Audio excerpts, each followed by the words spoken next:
నేను print media నుంచి వచ్చిన వ్యక్తిని.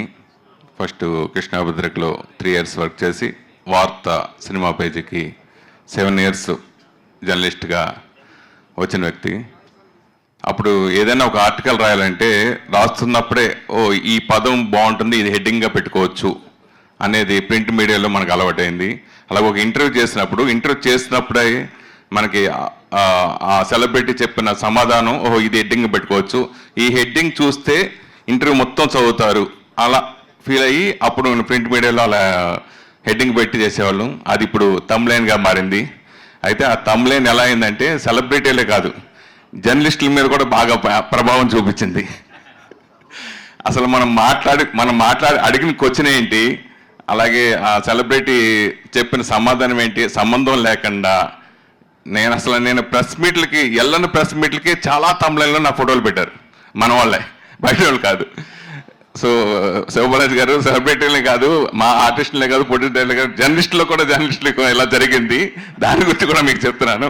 అంటే ఏం లేదు, దాన్ని పెడితే కొంచెం మంచి వ్యూస్ వస్తాయని, లేదంటే కొంచెం మైలేజ్ వస్తుందని, ఆ ఛానల్కి రిప్యుటేషన్ ఉంటుందని, లేకపోతే వ్యూస్ పెరుగుతాయని అనుకోవచ్చు, సబ్స్క్రైబర్స్ పెరుగుతారని అనుకోవచ్చు, what ever it is. So అది నిజంగా ఎప్పటికైనా అది ప్రమాదమైంది. ఈ మధ్య చాలా మీరు చూస్తుంటే నా వరకు నేను చెప్పాలంటే ఒక జర్నలిస్ట్గానే కాకుండా ఒక 85 సినిమాలు డిస్ట్రిబ్యూటర్గా, 16 సినిమాలు ప్రొడ్యూసర్గా, సో ఇన్ని రంగాల్లో ఇండస్ట్రీ తోటి మమేకమై ఉన్నాను నేను. దాదాపు ఇది 33వ సంవత్సరం నేను ఇండస్ట్రీకి వచ్చి. సో వార్తలోనే 7 years పనిచేసా.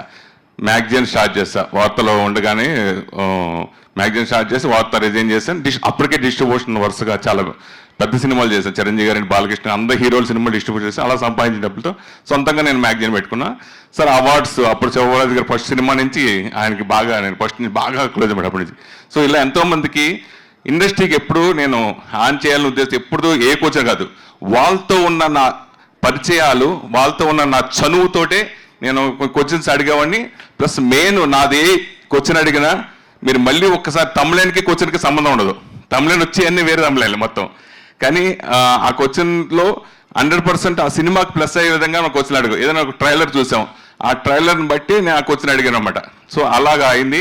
అయితే మన సెలబ్రిటీ కానీ మనం కించపరచుకోకుండా జెన్యున్గా ఏంటి, అలాగే సెలబ్రిటీని కూడా కించపరచకుండా కొంచెం ఇండస్ట్రీ అనేది అందరితో కలిసిమెలిసి ఉండాలనేది ఎప్పుడు కోరుకునేది.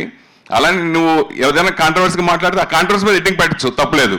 దాన్నే హైలైట్ చేసుకోవచ్చు, చెప్పిన దాంట్లో 100% హైలైట్ చేసుకోవచ్చు.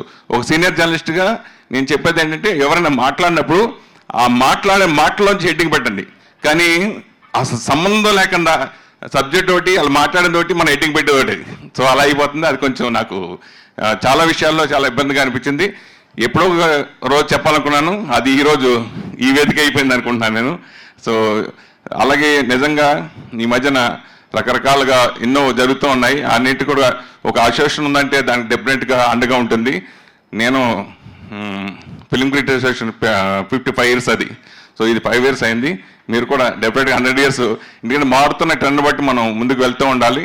సో ఇలాగా ఇప్పుడు కొత్త తరం ఎంతోమంది జర్నలిస్టులు వస్తున్నారు, వాళ్ళందరినీ చూస్తున్నాం, ఎంతో వెల్ టాలెంట్గా ఉన్నారు.